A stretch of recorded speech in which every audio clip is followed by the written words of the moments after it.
Vamos lá. Bezerrat Hashem, eu estou gravando aqui. Aliás, o último shiur eu não subi, eu sei, é culpa minha. Eu tenho ele em vídeo, mano, eu não consegui gravar, mas eu tenho ele em áudio. Então, eu vou subir ele, Bezerrat Hashem, esses dois, esse shiur e o shiur da semana passada também. Deixa eu ver se meu gravador está funcionando. Então, yala, Bessiata de Ishmael. No nosso último encontro, o que a gente falou? A gente estudou os dois primeiros psukim, né? Na verdade, a gente traduziu que para o Hassid, para a pessoa que ela é próxima de Hashem, na verdade, a Torá ela é uma forma de vida. É algo que traz ele alegria, é algo que deixa ele, que torna ele uma pessoa feliz. E a gente explicou que, na verdade, o motivo disso é porque, no fundo, a Torá é uma é a nossa real natureza. É a natureza da nossa Neshama. Eu queria, hoje, justo essa semana eu li, essa semana no Shabbat, foi o Yortzeit do Rav Mordechai Sternberg. Não sei quem já ouviu falar ou não. Ele foi o Rosh Hashiva de Aramor, e uma das pessoas de quem eu aprendi bastante de Torá. E justo eu estava lendo essa semana uma coisa que eles que escreveram, algo que ele falou, uma coisa muito bonita. A gente fala que hoje está muito na moda, né? A gente dizer que a gente quer cumprir a Torá não como pessoas obrigadas a fazer alguma coisa, mas sim por vontade própria. Então ele fala uma coisa muito interessante. Ele fala assim: nenhuma das nossas vontades, se a gente parar para pensar, são realmente vontades próprias. Toda vez que a gente quer alguma coisa, a gente pode, se a gente se perguntar por que eu quero isso, a gente vai chegar à conclusão que tem algo que está me levando, me induzindo a querer isso. Por exemplo, eu quero comer porque eu estou com fome. Só que eu não escolhi estar com fome. Então, tem uma impressão de que essa é a minha vontade, mas no final das contas isso não é uma vontade, é um ecreach, é algo imposto a mim. E assim, praticamente todas as vontades que nós temos, sempre elas são movidas por uma falta, por uma necessidade, por uma razão anterior.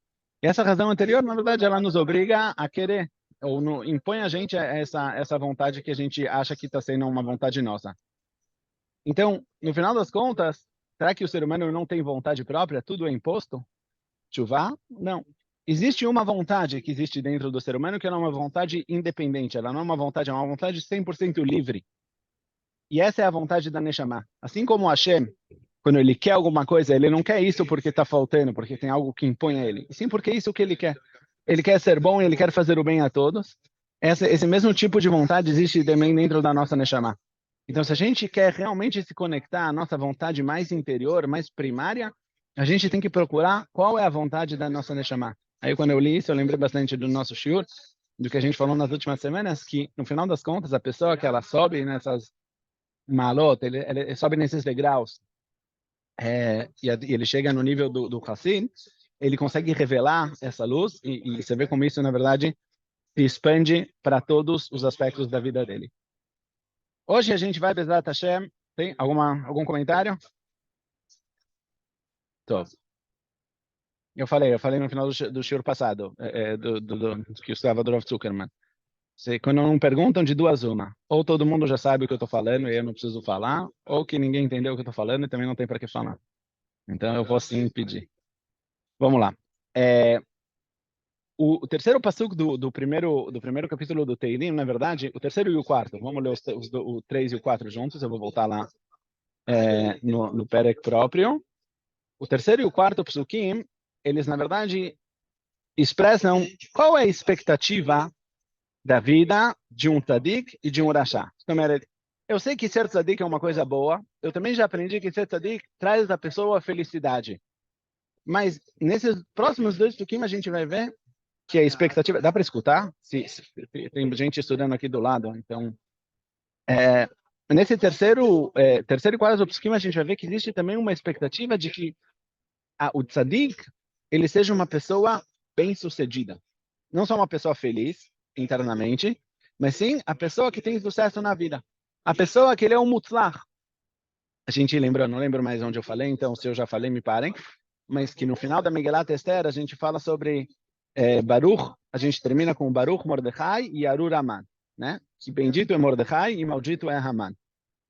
Em hebraico da Torá, Baruch Peraí, tem alguém no chat falando alguma coisa? Sim, dá para ouvir. Obrigado, Tali.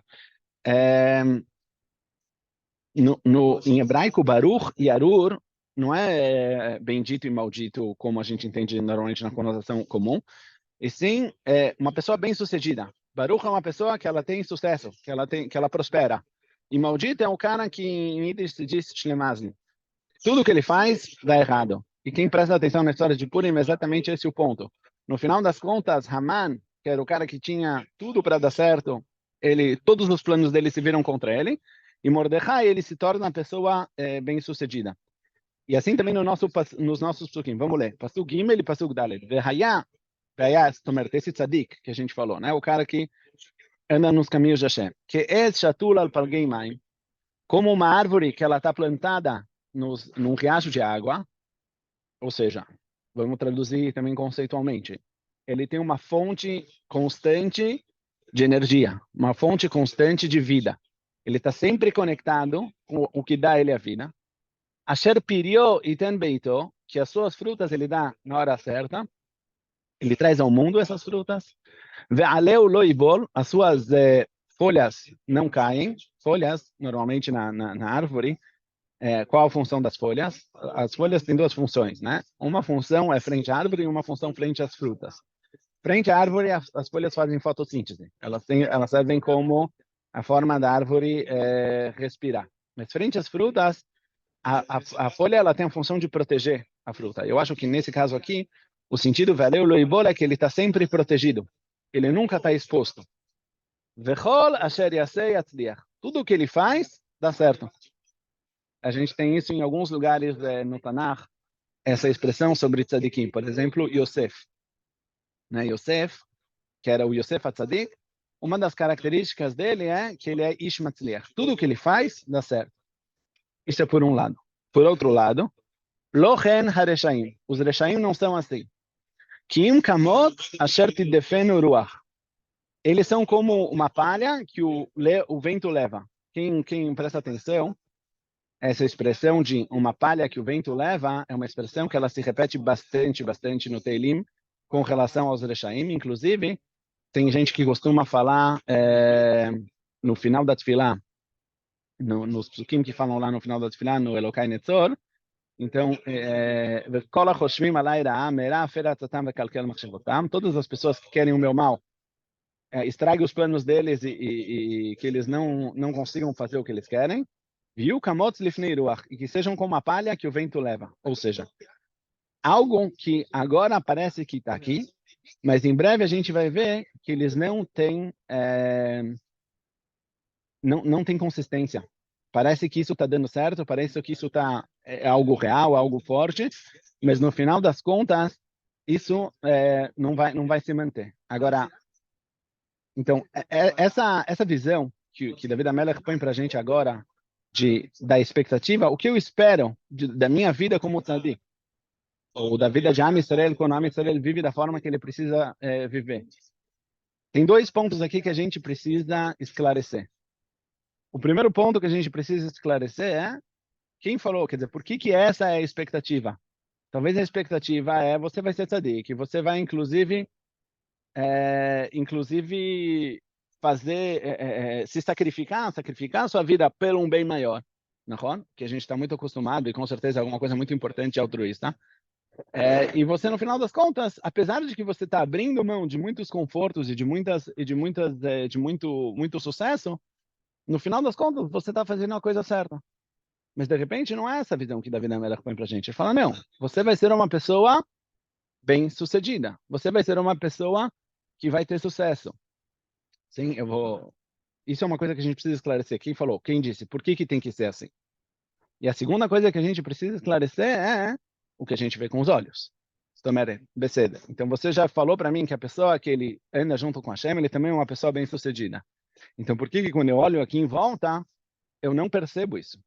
Por que quando eu olho aqui em volta, eu não vejo essa realidade, pelo menos não à primeira vista, de que a pessoa que anda com Hashem é a pessoa que ele está sendo, ou o povo que anda com Hashem é uma pessoa que está sendo bem-sucedido. Então, esses dois pontos são dois pontos que eles são muito trabalhados no Teilim.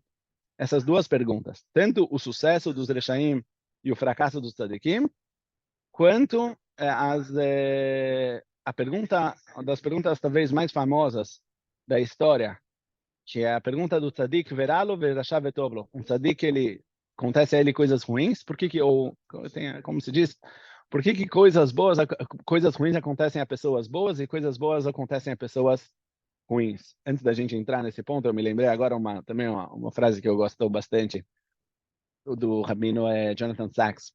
Ele falou uma coisa muito interessante. Ele falou assim: essa pergunta, né, por que coisas ruins acontecem a pessoas boas, é uma pergunta que ela já existe no mundo desde que existe humanidade. E já foram dadas a elas milhares de respostas, e muitas respostas. E por algum motivo, essa pergunta continua a existir. Quer dizer, apesar de que às vezes a gente até entende a resposta na cabeça, mas por algum motivo, isso tem perguntas que quando você tem uma resposta, a pergunta deixa de incomodar. E essa pergunta continua incomodando a humanidade até hoje.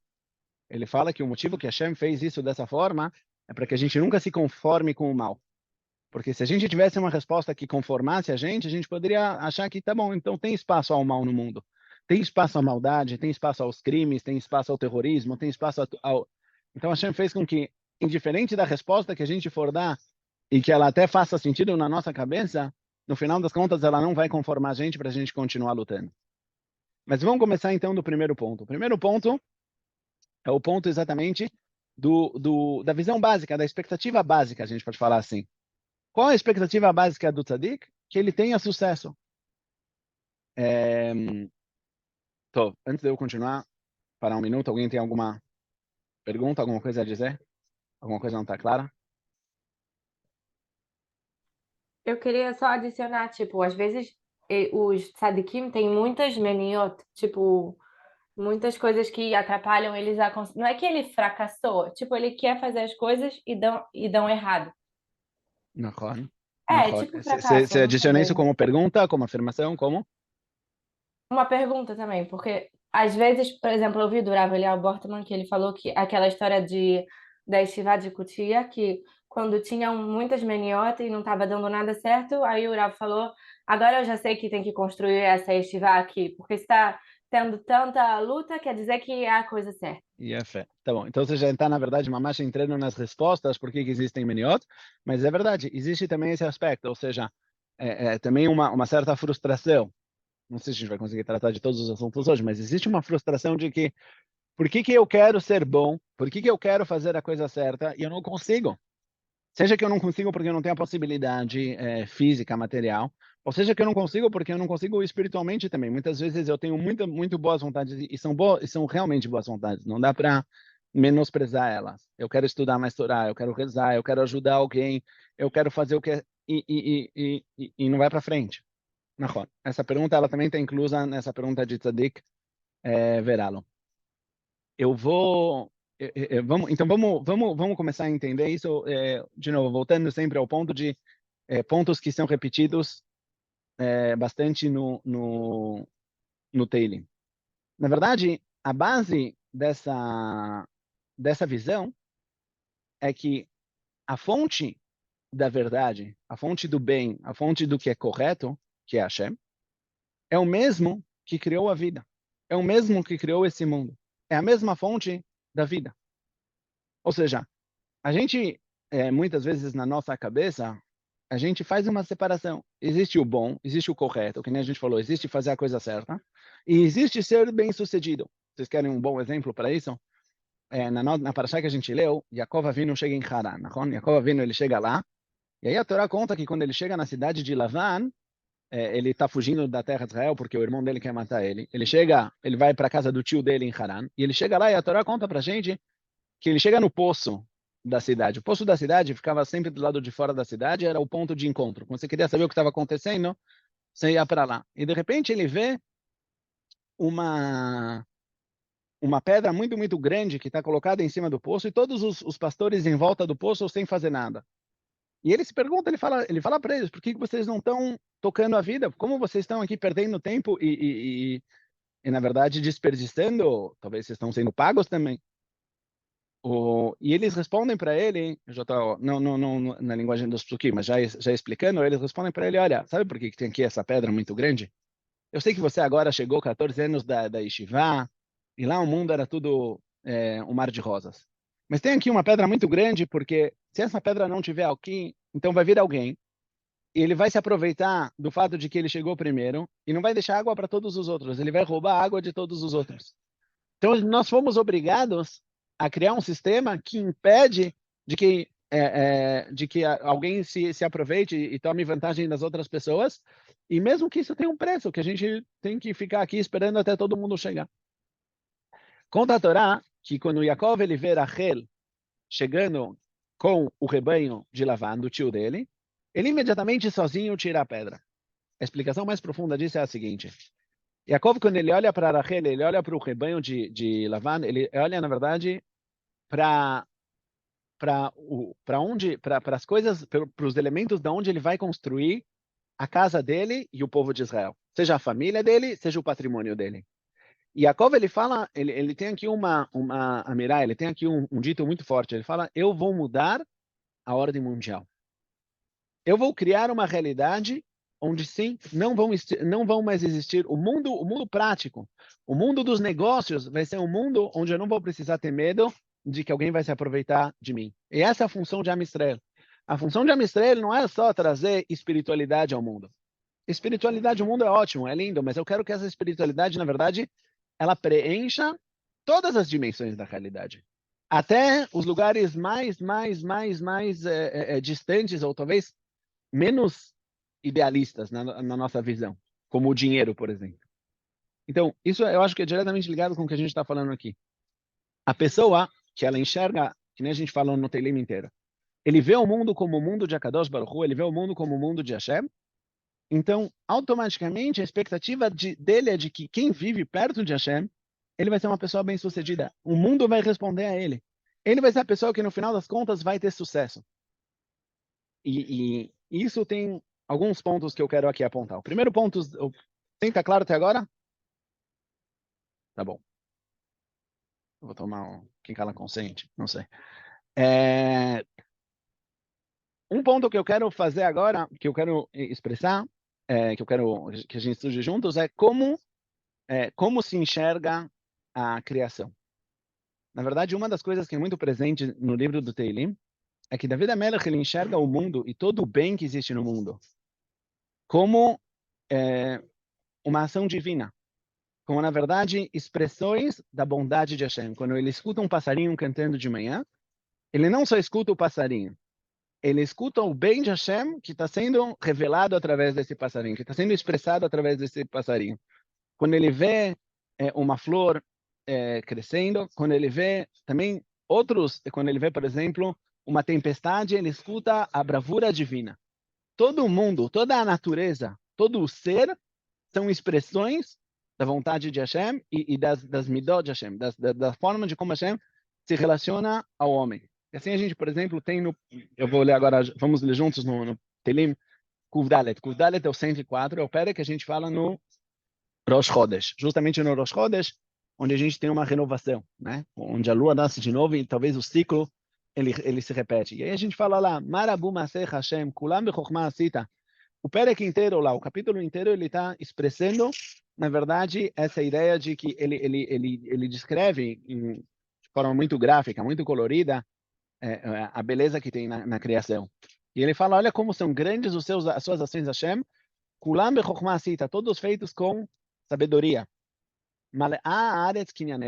A terra, ela está cheia dos teus kinyanim. Dos kinyanim são posses. Ou seja, o mundo todo, quando eu olho para o mundo, eu olho para a criação e eu vejo o mundo como ele é, isso me lembra que todo esse mundo, na verdade, ele pertence a Hashem.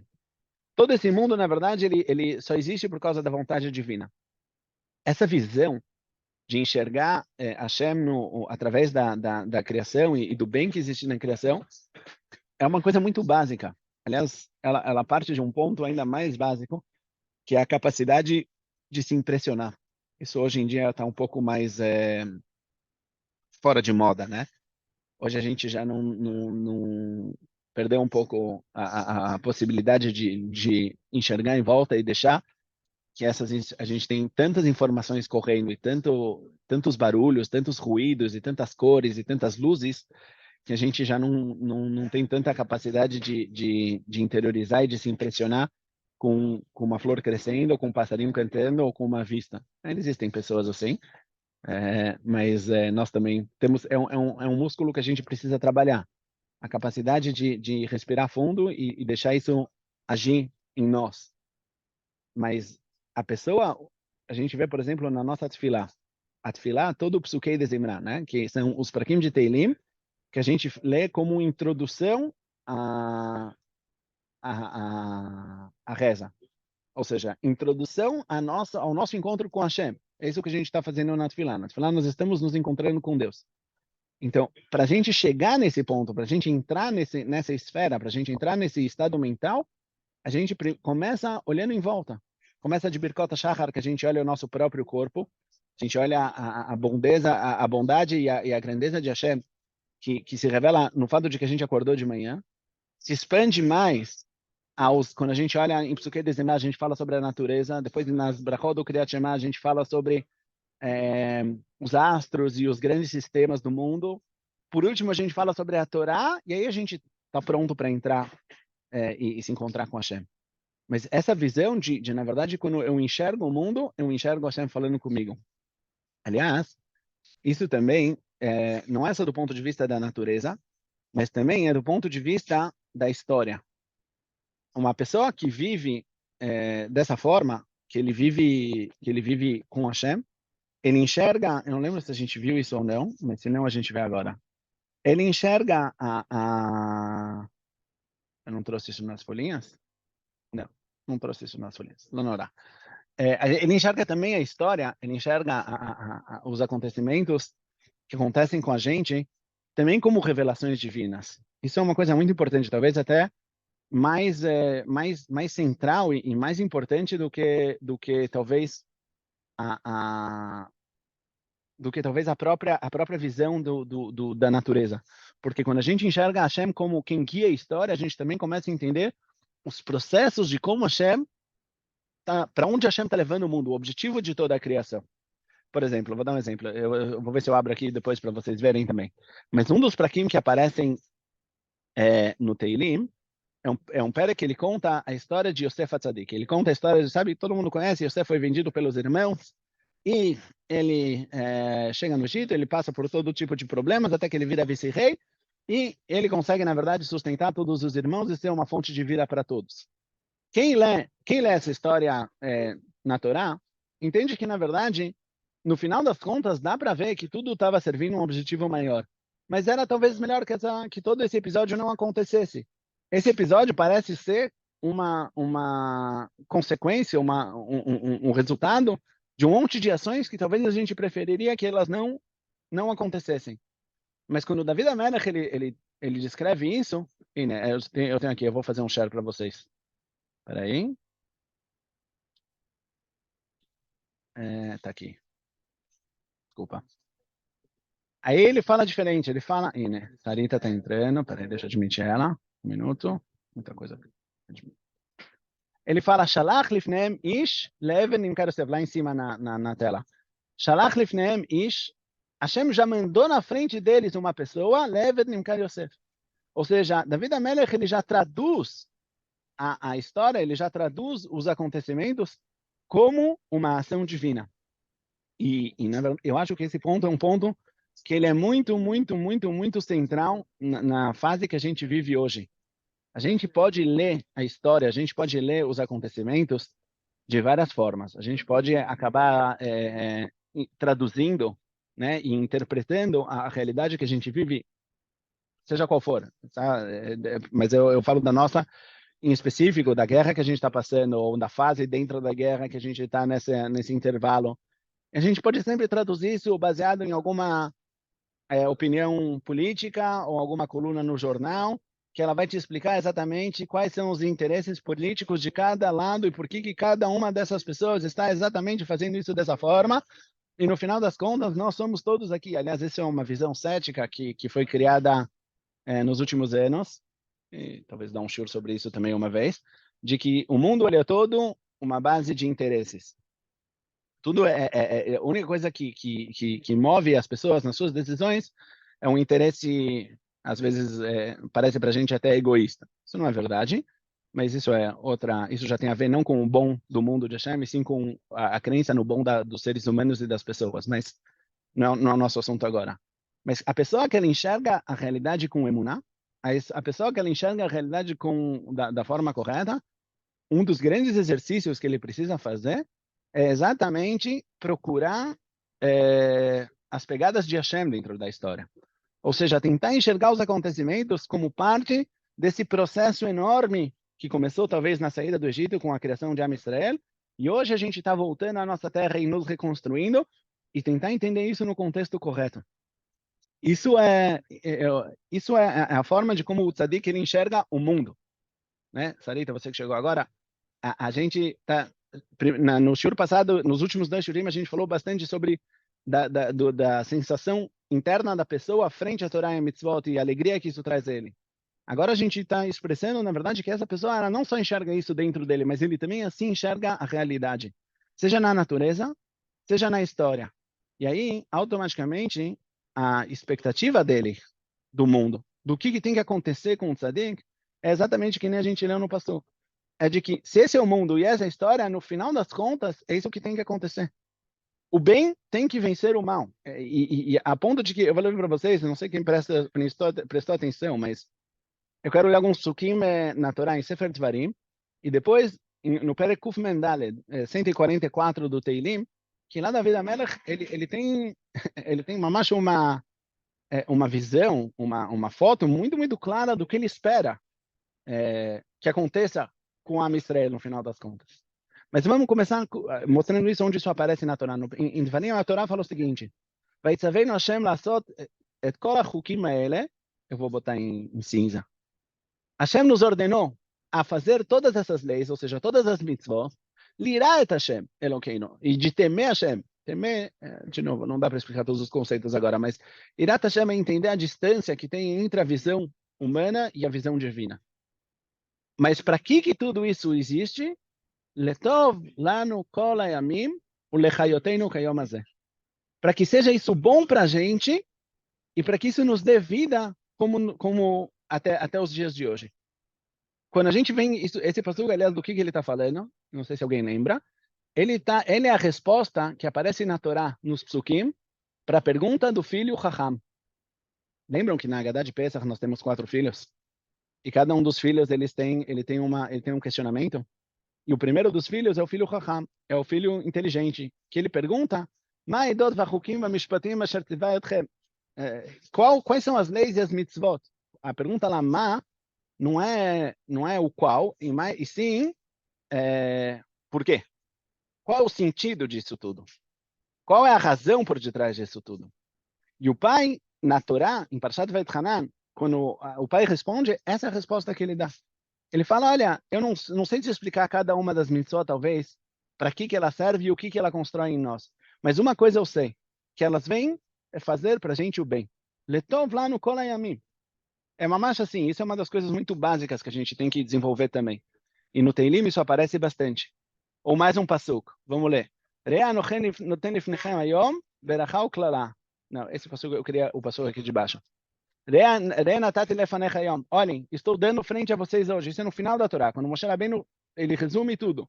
Et hachaim vet hatov, et hamavet vet hara. Eu não estou te dando aqui o certo e o errado.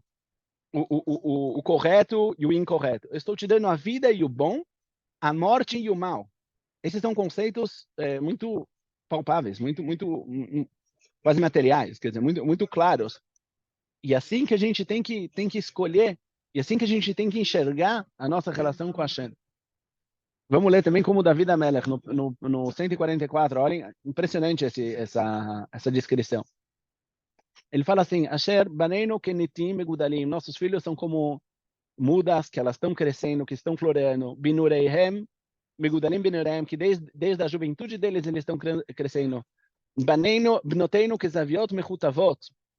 As nossas meninas, a tradução de zaviot mechutavot são ângulos afinados, mas a tavnita eichal aqui no caso é uma expressão de beleza. É uma expressão de que quando Am Israel, a expectativa de David Amelech é que Am Israel, que os filhos, os meninos sejam fortes e cheios de vitalidade, e as meninas sejam meninas bonitas e cheias de beleza e de esplendor. Mezaveinu Meleim, as nossas dispensas, elas estão cheias. Mefikim Mizan Elzan, que elas têm de todos os tipos dentro dela. Soneinu Ma'alifot Merubavot Bechutzoteinu. O nosso rebanho ele está se multiplicando em milhares e em dezenas de milhares nas nossas ruas. Alufeinu Mesubalim, os nossos generais, os nossos líderes, eles, não sei qual a tradução dessa palavra agora, Mesubalim, eu não vou falar, eu não sei exatamente, mas eu acho, se eu não me engano, é uma expressão de kavod. En Peretz ve'en Yotzet, não tem nenhuma ruptura, não tem nada que está saindo fora do sistema. Ve'en tzvachah b'rchovoteinu, não tem gritos nas nossas ruas. Ashrei ha'am shekach lo, ashrei ha'am she'Hashem Elokav. Feliz é o povo que assim é para ele, e feliz é o povo que Hashem é o seu Deus. Ou seja, essa é a expectativa do tzadik. Essa é a expectativa nossa, no final das contas, de que seja criado nesse mundo, de que se desenvolva na nossa realidade. E, ao mesmo tempo, o contrário com os Reshaim. Um dos conceitos que ele é mais trabalhado no Teilim é o conceito do Mishpat. Eu já estou adiantando, porque eu já estou vendo que a gente não vai ter tempo de ver tudo. E eu prometi que esse é o último shiur sobre essa folha. Mas o conceito do Mishpat, o conceito do julgamento, inclusive, deixa eu ver se tem aqui. Eu queria justo trazer um passo que a gente... Está aqui.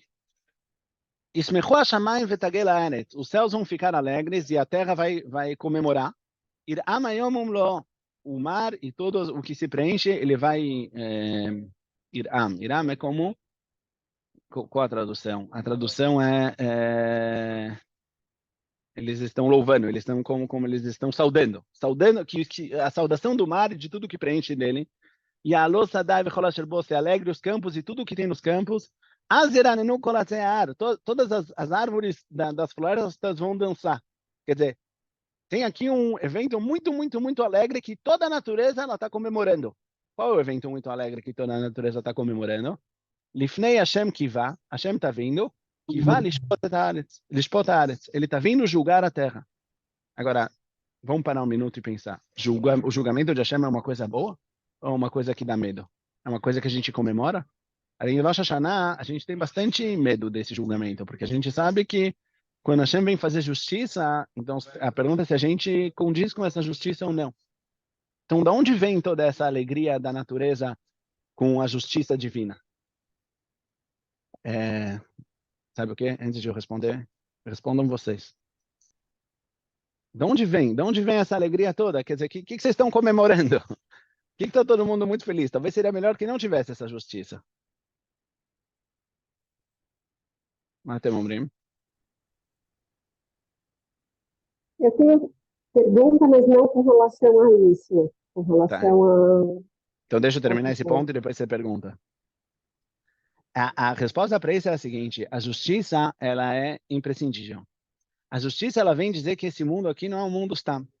Ele não é um mundo largado. Ele não é um mundo que não está sendo conduzido. Ele é um mundo que pertence a Hashem. E mesmo que Hashem deu aqui espaço para as criaturas, todas as criaturas, não todas, mas o ser humano pelo menos, de ter o livre-arbítrio e de fazer parte dessa grande operação que chama-se história, que chama-se mundo, mas no final das contas existe Mishpat. No final das contas as coisas vão se endireitar, as coisas vão chegar onde elas têm que chegar. E na verdade, no fundo, apesar do medo que isso cria talvez na natureza, isso também traz uma grande alegria, porque isso traz uma certeza de que esse mundo aqui não foi abandonado. Ele traz uma grande certeza de que esse mundo ele vai chegar no seu objetivo, que no final das contas, a gente vai ver isso mais para frente na questão de Bitachon. Blineder, depois de Hanukkah, eu quero abordar essa questão do Bitachon, da segurança em Hashem, mas a gente sabe que a gente, no final das contas, essa justiça ela é para o nosso bem e ela é o que dá sentido para tudo que existe aqui nesse mundo. E por isso a gente também tem a expectativa de que o mal seja erradicado. Essa é uma expectativa que a gente vive com ela. Fala.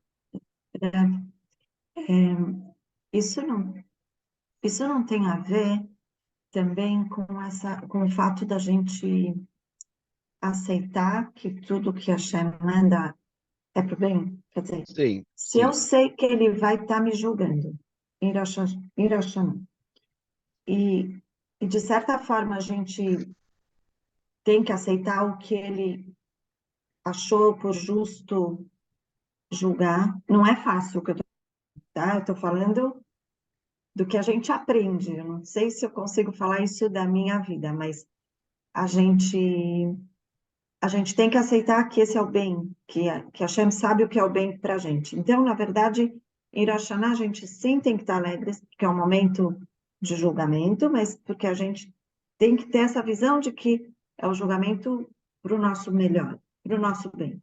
Não é por Tem a ver aí? com, tem muito a ver com isso. Muito a ver com isso. E, na verdade, esse ponto que você tocou, ele tem muito a ver com o assunto do Bitachon, que eu sim quero. Eu falei que nos próximos shuri, talvez o outro, a gente vai estudar o Mizmor de Hanukkah. Mas a história do Bitachon, eu não quero terminar esse nosso estudo de Teilim sem falar sobre ela, porque Bitachon, e se a gente for definir, né, essa confiança em Hashem, é, na verdade, exatamente esse sentimento. Muitas vezes a pessoa pode acreditar que existe Deus. Ele até pode acreditar que Deus manda em tudo. Mas ele não tem, isso não cria nele calma, tranquilidade e segurança. Por quê? Porque eu não tenho certeza que isso é para o meu bem. Ou eu não tenho certeza que eu mereço esse bem divino também. É outra. Pode ser que Hashem quer fazer o bem, mas ele quer fazer o bem só para quem merece. E muito do nosso trabalho, principalmente no livro de Teilim, é criar esse bitachon, é criar essa segurança e essa confiança que a gente tem de que, no final das contas, Hashem, tudo o que acontece na história, ele está fazendo para o nosso bem e criar também, não só isso, criar também a expectativa desse bem. Mas sim, tem muito a ver com o que você falou e, Bezat Hashem, eu quero trabalhar essa questão melhor nos próximos shurim. Leia, você queria perguntar. Então, isso que você acabou de falar também entra na minha pergunta. Quando eu leio o Teilim, eu fico lendo aquilo e falo, mas peraí, isso não acontece, não é bem assim. Então, agora, pelo que eu estou entendendo, todo o Teilim, como foi aquela visão de Jacó, quando ele viu essa é a família, o povo, a minha vida, tudo que eu vou criar, o Teilim, ele é todo baseado no que vai ser um dia, Não. quando Quer dizer, chegar esse momento ideal. não. Boa, tua colocação é muito boa. Não. O Teilim não é baseado só no que vai ser um dia. O ponto que a gente falou agora é, na verdade, qual é a nossa expectativa do mundo. O que a gente quer, no final das contas, o que a gente está esperando que aconteça. Mas, grande parte do Teilim, para não dizer a maioria dele, trata exatamente da distância entre a realidade de hoje, como ela é, e a realidade que a gente espera que aconteça. O David Ameller é das pessoas, se não a pessoa no Tanakh que mais sofreu. O que ele passou na vida dele quase não tem, não sei, Yov talvez, Jó passou igual. E David Ameller no Teilim, ele expressa praticamente todos os sentimentos de uma pessoa que passa por dificuldades. Ele expressa o sentimento de abandono, ele expressa o sentimento de injustiça, ele expressa o sentimento de dor, ele expressa o sentimento de inveja. Olhem, por exemplo, lição de casa, Teilim 73, Ein Gimel. Lá ele expressa o sentimento, lá, por exemplo, de inveja. Ele fala, sabe o quê? Talvez não compensa. Talvez não compensa ser bom. Você vê que as pessoas más aquelas estão tendo sucesso. Ou ele tem também o sentimento de questionamento, por que isso acontece comigo? Só que a diferença de David Amelech é que, no final das contas, todos esses sentimentos ele apresenta, ele traz e ele se conforta. Ele responde a todos esses sentimentos, não porque ele sabe explicar cada uma das coisas. Muitas vezes ele não vai saber explicar, mas ele volta e repete a visão macro, a visão maior, que dá para ele, na verdade, essa segurança de que, apesar de que agora essa é a minha sensação, apesar de que agora eu estou sentindo isso, eu sei enxergar que isso tudo serve um plano maior. E aí, isso não me conforta só pelo que vai acontecer no futuro, mas isso também cria a visão minha sobre o presente. Seja num passuco muito, muito famoso, por exemplo, que a gente fala, a gente lê ele bastante. Gam que elech begeitz al mavet lo irará que atah imadi. Mesmo quando eu ando nos vales da morte, não é? Ele sabe do que ele está falando. Lo irará, eu não tenho medo que atah imadi, porque eu sinto que você está comigo. Seja em outro aspecto, que é, na verdade, esse pedido de que realmente esse bem e esse bom e esse plano maior já aconteça, já se revele, já esteja presente, seja, isso é um outro aspecto, isso bastante, a Norma não está aqui hoje, mas ela falou sobre a palavra ihul, né, que é qual é o meu desejo, qual é o meu almejo, o que eu estou esperando. Ou seja, na visão de que, apesar de que agora me parece que está tudo indo perdido, eu não tenho outro endereço, eu não tenho outra pessoa, eu não tenho outra pessoa, não é correto aqui, mas eu não tenho outro lugar, outra entidade para onde me direcionar, que nem a gente fala, por exemplo, no Alel. A gente fala lá, Sevavuni, Sabuni, Gam Sevavuni, Beshem Hashem Kamilam. David Amelech lá, ele descreve como os meus inimigos, eles estão me cercando, eles estão me apertando, eles estão fechando, e eu continuo confiando em Hashem. Por que eu continuo confiando em Hashem? Porque no final das contas, ele vê as coisas na visão ampla, na visão da Emuná, e ele entende de que eu não tenho outra fonte de vida, eu não tenho outra base no que me apoiar. Então, voltando à tua pergunta, o Teilim, ele não, aliás, a maioria dele não expressa uma realidade ideal. Ele expressa uma realidade presente, mas ele sempre enxerga o presente com todas as suas dificuldades, com todas as suas os seus desafios e com todos os sentimentos que isso cria dentro da pessoa. Ele enxerga isso no ponto de vista dessa visão maior. E aí ele volta e tenta se conformar, ele tenta se confortar, ele tenta até, às vezes, entender por que isso está acontecendo comigo, se isso é parte de um plano maior.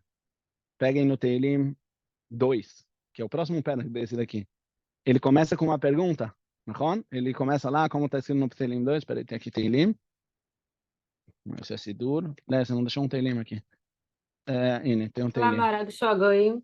Lama Rakshu Goim, minha fé. Por que os povos, muito a ver com a nossa situação, por que os povos, eles começaram a fazer bagunça, começaram a se movimentar para nos atacar? O Leumim e o Gurik. Quer dizer, o Teilim começa com uma pergunta. Eu olho isso, eu falo, por que isso está acontecendo? Al Hashem ve'al Meshicho. Contra Hashem e contra o seu Mashiach, o seu rei. Ou contra Hashem e contra o seu estado, o seu povo. E aí depois ele traz lá uma resposta. Ou eu vou ler para vocês também. Isso, na verdade, a tua pergunta era o próximo tópico, que era essa pergunta do tzadik veralo, a pessoa que as pessoas, coisas boas que acontecem com pessoas ruins. Vamos ver, por exemplo, o Mizmor que a gente fala no Shabbat, né? Mizmor Shileyama Shabbat. Ele fala uma coisa muito profunda. Ele fala assim, vou ler. Magadlu ma'aseh Hashem me'odam kumach shavotecha. Quão grandes são as suas ações, Hashem? Seus pensamentos são muito, muito profundos. Ishbar lo yeda. Uma pessoa ignorante, ele não consegue ver isso, entender isso. Ursi lo yavin et zot. Uma pessoa burra, ela não consegue, desculpa a tradução, ela não consegue compreender isso. O quê? Bifroach reshaim como esef ve'atzitzu kol pa'alei avel. Ele vê os reshaim, os maus, a maldade, floreando como grama, e nascendo e estão floreando e nascendo todas as pessoas que fazem o mal. Mas qual a resposta? Leishamedam adead. Uma das respostas é que todo isso que o mal levanta a cabeça é para que eventualmente esse mal seja exterminado. Para que a gente, por exemplo, entenda que existe o mal no mundo e a gente lute contra o mal. E você está nos céus para sempre, Hashem. Ou seja, você é mais elevado do que a visão humana das coisas. Que nem oyevecha Hashem, que nem oyevecha oiveido. Os seus inimigos, Hashem, os seus inimigos vão à perdição. E pardu kol palei aven. Eles vão no final se desmontar, se separar, todas as pessoas que fazem o mal. E por outro lado, vatarem kerem karni baloti beshemen ranan. Você vai levantar, reem é um animal, que ele tem chifres muito bonitos. Então você vai levantar o meu keren, a minha honra, de uma forma muito grande, muito forte, baloti b'shemen ra'nan, e você também vai me ungir com óleo fresco, que é uma expressão de não só que eu vou ter honra e força, eu também vou ter prazer. Eu vou ter uma vida confortável. Tabeteni b'shurai bakimim elai. Ele volta. Eu olho para as minhas muralhas, bakamim alai mereim. Eu vejo os meus inimigos que vêm fazer mal a mim. Tishmana osnai. Eu estou escutando. Mereim tishmana osnai. Eu estou vendo as pessoas querendo me fazer mal. Eu estou escutando eles nos meus ouvidos. Quer dizer, por um lado, eu estou vendo uma realidade que parece contrária a isso. Por outro lado, eu tento e o tempo todo eu volto e coloco essa realidade no contexto maior, que é o plano de Hashem. E aí eu sei que tzadik tamar ifrach, keres balvanon isge, que o tzadik ele vai florear como uma tamareira, ele vai crescer como um cedro. Shetulim beveit Hashem, eles são plantados na casa de Hashem, bechatzrot elokeinu yafrichu, nos pátios de Hashem eles vão florear, quer dizer, em Eretz Israel, em Jerusalém. Od yenuvun beseivad, deshenim veranimiu, a gente ainda vai ver como eles vão Yenuvun é como a seiva da fruta, quer dizer, eles vão estar cheios de frescor, mesmo quando eles estiverem com uma idade avançada. Deshenim verananimiu, eles vão ser, deshenim, a tradução seria gordos, quer dizer, cheios. Verananim, frescos. Leagid que achar tudo isso, quer dizer, esse mal que aparece, e no final a conclusão maior, Leagid que achar Hashem, para saber que Hashem ele é sempre correto e ele nunca nos largou no meio do caminho. Tsuri velo avlat bom. Ele é a minha força e nada que ele fez é errado. Nada que ele fez é injusto. Esse é só um dos exemplos. Existem muitos, muitos exemplos. Eu mais convido vocês. Prestem atenção, já estamos terminando. Prestem atenção nos quantas formas de enxergar justamente as dificuldades. David HaMelech, ele não vem, em momento algum, negar as dificuldades, ou negar a dor, ou negar as perseguições, ou negar o mal que existe no mundo. Mas sim, ele expressa não só a emuná como algo que eu sei na minha cabeça, mas sim, e esse é o ponto principal do Teilim, emuná como algo que eu vivo. E automaticamente, que sentimentos essa emuná cria dentro de mim? Que segurança essa emuná cria dentro de mim? Obviamente, eu só vou deixar aqui a pergunta, fica a pergunta como é que se chega lá? Como eu crio essa emuná de forma que isso é a forma não como eu entendo as coisas, mas sim como eu vejo as coisas. Como eu enxergo o mundo, como eu vivo a vida. Isso, no Teilim também tem respostas para isso, mas indiferente se no Teilim ele constrói esse lado ou não, o Teilim a gente já falou no começo, ele vem exatamente expressar a visão de quem já chegou lá, né? Essa visão maior, a visão da Emuná como uma pessoa que já conseguiu interiorizar, ele realmente vive a proximidade dele com Hashem. E aí a gente vai ver que essa pessoa, de um lado, ela sim é uma pessoa que ela está alerta e ela sente todas as dores, e ao mesmo tempo ela traduz isso nessa visão mais ampla e mais larga. E não necessariamente porque ele tem respostas imediatas e claras para cada uma das situações. Respondeu?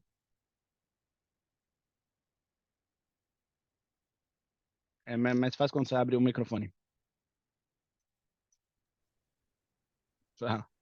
Sim, acho que é uma coisa que não vem assim, né? Tem que pensar e absorver as ideias, né? Leiam Teilim. Mas leiam Teilim nessa visão. Quer dizer, tem que saber quando a gente lê o Teilim, Gam identificar o sofrimento, Gam identificar o sentimento, entre aspas, negativo, né? O sentimento que a pessoa que ela está na escuridão sente, e aí, depois, como ele traduz isso na visão da Emuná, na visão da Emuná viva, como ele enxerga isso de uma forma muito mais ampla. Muitos para quem do Teilim, acho que talvez a maioria deles tratam dessa questão. E volta ao ponto que a Sarita falou, que é a questão do bitachon, a questão da confiança. A confiança é exatamente isso. É saber que eu tenho em quem me apoiar. Quem precisa sempre ver os resultados então ele não se apoia, na verdade, em ninguém. Ele só está tranquilo quando as coisas acontecem como ele acha que tem que acontecer. A pessoa que confia é igual o David HaMelech fala num dos Shir HaMalot, que gamula leimo, que gamula lai nafshi. É como um neném no colo da mãe. O neném no colo da mãe, ele não tem noção para onde ele está indo. Mas ele sabe, você pergunta para ele onde você está, eu estou no colo da minha mãe. Minha mãe talvez está no shopping, talvez ela está na feira, talvez eu estou no colo da minha mãe. esse é o bitachon. O bitachon mas óbvio, não é uma coisa que você fala, tá bom, então tá escrito no Teilim, deixa eu ver como é que faz. David HaMelech, ele chegou lá, ele construiu lá a sua vida toda. Mas o importante do livro do Teilim é enxergar essa imagem, o que a gente está construindo, onde a gente vai chegar e onde pode a pessoa e deve a pessoa chegar no decorrer da vida dele. Tov, perguntas? Nada, não, pelo amor de Deus. Então, Eu, vem, Sarita, fala. Eu vou parar a gravação, peraí, deixa eu parar a gravação, aí todo mundo se sente mais à vontade.